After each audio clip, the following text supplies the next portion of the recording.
Creative Herd Studios presents Google Classroom Basics. Hey, so what I'm going to do right now is I'm going to videotape how we use Google Classroom, how to create the classroom. I mean, obviously you guys already know how to create a classroom because you should have one right now. But what you would do to create a classroom, just in case you need this reference, is you would just go up here to the plus sign and click Create Class. Then you're going to title it, and I'm going to use this class for our sample class. So I'm going to just call it sample class.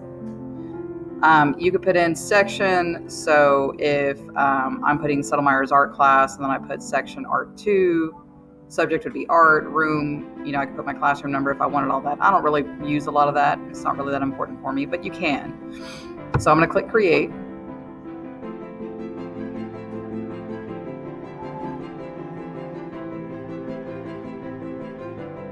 And there we go. So it's going to give you this. You could choose a different theme. Maybe in another video, I'll show you how I created a Bitmoji theme. I haven't been using it lately, but you can upload photos for it, or you can select a theme. So if I don't like that theme, I can come in and change my theme around.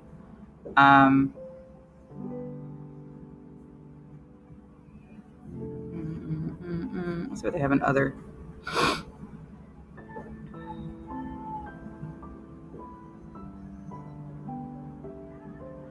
I'll go back to general. We'll just go with this one. Why not? So just to show you how to change that theme up, all of your information should be here. They have a Generate Meet link here. I don't use Google Meet, but some teachers do, and we use that to replace the Zoom meeting. So I can't really tell you a whole lot about that right now. Your class code will be up here. What I typically do is I will invite kids to the classroom through their email. And the way that you would invite kids is you can go to people and you'll have teachers and students. Now, if you're a district that has extra teachers, so like for me, I will include my principal and I'll also include my paraprofessional. I would click here to add those teachers in there.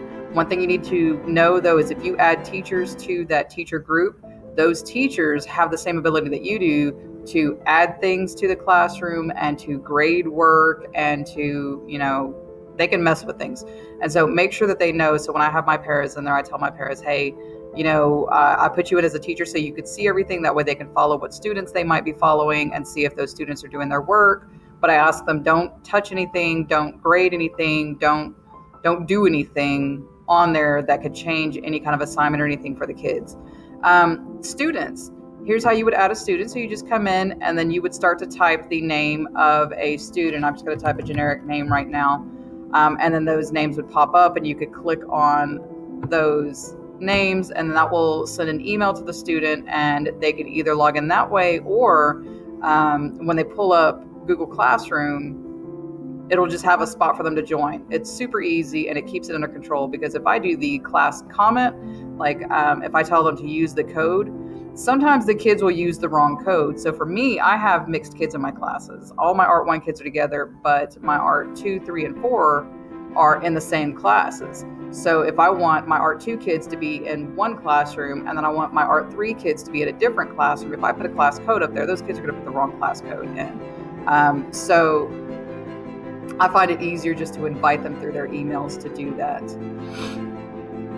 Classwork is a great tab to make use of. Stream is going to be where you might leave an announcement. So I could come in here and leave an announcement and say, hey class, pretend I know English. Here's my introduction, yada, yada, yada. And then I can click post. And this works like any social media would work. So you'll have different messages and things. Now, I'm going to be honest with you. A lot of kids don't check these posts because when they go to Classwork, that announcement's not there. Okay. And what I have trained my kids to do to make sure that they're turning in all of their work is to go to the Classwork tab. And when they go to the Classwork tab right here, all of your assignments will be posted. So there's different kinds of assignments that you can post in Google Classroom. And one thing that I like to do is I like to have categories. I like to keep it organized for the kids. So I might have a daily warm-up. Okay, so I'm going to create an assignment. And my assignment, I use a notebook that the kids have, the document they have on their classroom. And so I will make my 5 minutes cut off. Okay, so I will put in daily warm-up assignments. So I might, one way that I've done it is I've attached a specific assignment for them to do for their daily warm-ups. This is great for keeping track of attendance. I usually title them Daily Warm-Up 1, Daily Warm-Up 2. In my classes now, it's DW1, DW2, because they understand that DW is going to be their daily warm-ups. You can put your instructions of what you want them to do. So open the attachment and complete the warm-up. And then I can add an attachment that I want them to complete. Now I have several of these warm-ups already posted in here. So if I go to my Google Drive, I can actually probably find them pretty quickly. I do a different thing now, but let's just use this for now. Daily warm-up. So if I look up daily warm-up, I'll find my daily warm-ups.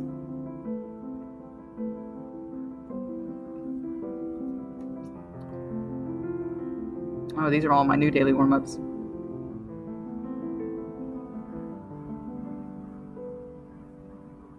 That's going to be annoying. Okay. So let's just say, okay, let's grab this one. All right. So I'll insert that in. Okay. So now I have, I shouldn't have that. So now I have my daily warm-up here. I don't want to leave it as students can view file, because then they don't know what to do. Half of them will panic. Half of them figure it out that they can make a copy and then they can turn it back in and attach it. But what's a lot easier on Google Classroom that they started doing several years ago is if you click on this, you can have students can edit file. I would not do that. If you do students can edit file, every student is going to open up the same file and they will be working. It's almost like they're doing group work together, and then that's going to change that file. So then one student could do the work, everybody gets the credit for it and turns it in. So you don't want that. What you want is make a copy for each student. And if I make a copy for each student, any student that's enrolled in that class is going to get their own copy attached to their assignment. So when they open it up, it's going to have, it'll say Elements of Art Notebook, LS Student, page 8, and then it's going to have a dash and it's going to have their name next to it, which is really cool because then their name's already on it. We don't have to worry about whether or not they put their name on it. Making a copy for each student is gold. You definitely want to do that. Now over here, we have all these options, okay? So what I want to do is whatever points you have. So I'm just going to leave it at 100 points right now. I actually do a lot of my daily warm-ups as 25 points because what I do is I have a Monday, Tuesday, Wednesday, Thursday daily warm-up, and I add those together and have one daily assignment grade per week. You can change your due date on here. So I can say, okay, I want this due tomorrow. You can actually go in there and put a time if you want a time. I'm going to tell you right now, they really don't pay attention to the time. But this will set it up for 11:59. If they turn it in after 11:59, then it's going to be late and it will mark it as late. Google Classroom lets you know that it's late. Now, I like to use topics, okay? So we're going to create a topic. And for this topic, I'm going to use daily warm-up. Yeah, I'll put plural. All right, so daily warm-ups will be the topic that I'm going to use. Now I can add a rubric for this one. I don't need to add a rubric because my warm-ups are basically watch this video, do this task, read this paragraph, do this task. It may be a drag and drop. It may be a fill in the blank. It may be a draw a line from here to here type thing. There's a lot of different things you could do, and I'll show those kinds of activities in a different video. But if I wanted to, I could add a rubric, and I can create a rubric. And it's pretty simple. They give you your criterions. You can give a description for it and how many points you want per criterion. And then let's move me over. Once you're done with that, you should be able to add more criterions in there. You can change your points of how many points you want. So that's where you would do here. You could change that to 10 points if you wanted. So you can give them kind of like scaling their stuff on a rubric, and they will see this, and then you would go in. Now it is extra work for you because if you're going to have this rubric, you need to use this rubric, and that's extra time that I don't always like spending, but for certain things, I think it would be really good to do that. My time's almost up, so I'm going to kind of stop and then show you the next thing. Okay, so we looked at rubrics. Another thing that you can do, which again isn't really useful for me because we don't do a whole lot of paper writing or anything. I'm after the kids just getting information for me, however they see fit to do that. And then eventually we'll have a semester exam to study that material. But if you are writing papers and you need to check for plagiarism, they have a tool for that. You can check for that. I don't know how it compares to other types of plagiarism checks. It looks like they give you only a limit of 5 reports or maybe 6 reports. I don't know. So that's going to be, I guess it's kind of like a sample feature. Now I know there are plagiarism checkers that you can use elsewhere, but I think that's kind of cool. So, maybe you don't do plagiarism check on everything, but maybe you come in and do plagiarism check on like your major projects, like if you have a major research project or something and it's important to have that plagiarism check, use it. What else? Okay, so this looks pretty good for me. Now, here's something else, okay? A couple of things. So you can actually pick which students you want. I don't have any students enrolled in here yet, but what happens here is you get a list of every student that's enrolled in that class. So why would that be useful? All right. When you are submitting work, you can submit it to everybody, which is fine. But if you need to modify anything for a certain student, maybe a certain student has special education modifications that you have to do, and they're going to get a slightly different version of that assignment, then you need to pick and choose those kids out. So if I have something that I need to modify for my classes, I will send them a different version, but I'm not going to send that to everybody because then the kids are going to get confused. They're going to get multiple assignments. Or if my online kids are going to do something slightly different than my in-person kids, because sometimes I give my online kids an alternate assignment option that doesn't require, they may not have the same art materials at home. So maybe they're going to do based off of the history of that technique versus actually doing that technique. I can come in here and I will deselect this, and then I will select the students that I want to have that assignment. And that creates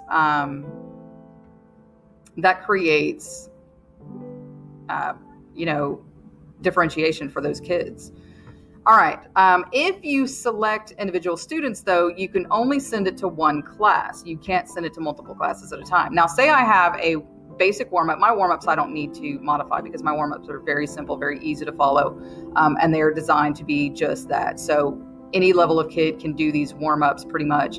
And what I will do is I will just leave it for all students, and then I can do all the classes that I want. So I can select as many classes as I want to get that.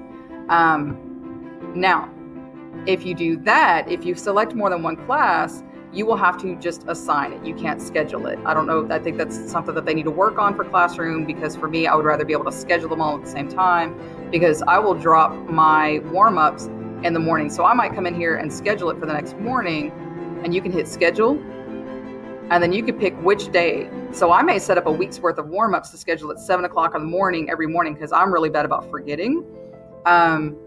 And that's helpful, but I can only do that one class at a time if I'm scheduling. I cannot schedule multiple classes at a time. That's kind of annoying, but it's something that you need to know. But if I'm going to go ahead and push it out right then, I can do multiple classes and go bam, bam, bam. I want these classes, send it out now. Now, let's say I just assign this without scheduling it, okay? Because I want you to see what it looks like now. When that assigns, hoping my 5 minutes isn't up yet, I'm using Screencastify, but the free version only allows you 5 minutes at a time. And so I'm stubborn and I won't pay for the copy, so I have to merge these together. Now look, okay, do you see where it says daily warm-ups right here? That's my topic. And now I have this item right here. If this icon is a dark icon, which it is right now, then that means it has been posted. If I would have scheduled this to post later on in the week, this would be a very light icon right here. And that's a good way to tell what's been posted and what hasn't been posted yet. And I can see that my 30 seconds is coming up. If you look right here where it says all topics, you will see that daily warm-ups topic has been posted right there as well. And that's a useful tool for the kids. It helps organize their thoughts. It helps let them know what you want. Now I could take this category and do some cool things with it, and I will show you that in a minute. Okay, so here we are at the daily warm-ups. You can see that my category has been posted. Let's look at this. You have Oh no, this is not where I need to go. Okay, so if I go, right here. Ha ha ha ha. So if I want to, I can come in here on these settings. And again, this is what we filled in when we first put the class together. Manage invite codes. We don't need to do anything with that right now. And then you can change things here. Okay, so students can post and comment. If you don't want them to post and comment, you can actually turn that off. They can only comment, only teachers can post or comment. Okay, so I may put that. That prevents those kids, I don't know why, but I still have kids that will just come in there and they'll just put hi or moo or something goofy like that. You can change the way it does notifications. You can show deleted items. Guardian summaries. That's a useful tool. You definitely want to include guardians. Let's see. You can generate a Meet link. I don't want to do that. But here, let's look at this grading section, okay? So you have grade calculation.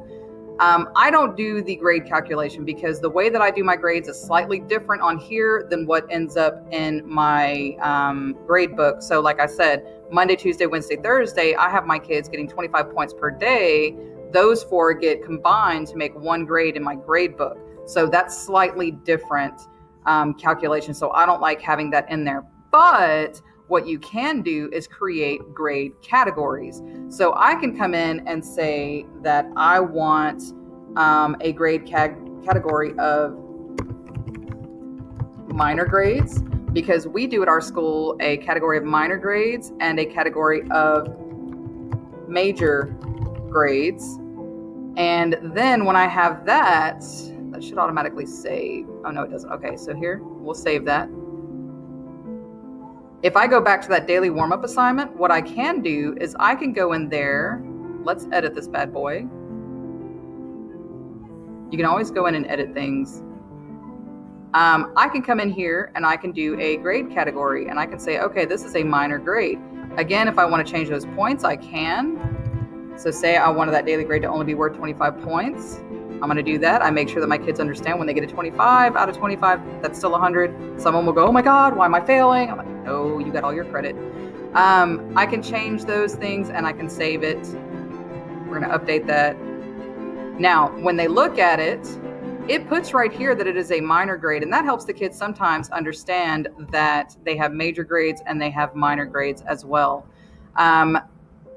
I can open up that file that I attached right here. If I want to open that file up, I can look and see how many are turned in and how many are assigned. Obviously, I don't have any students right now.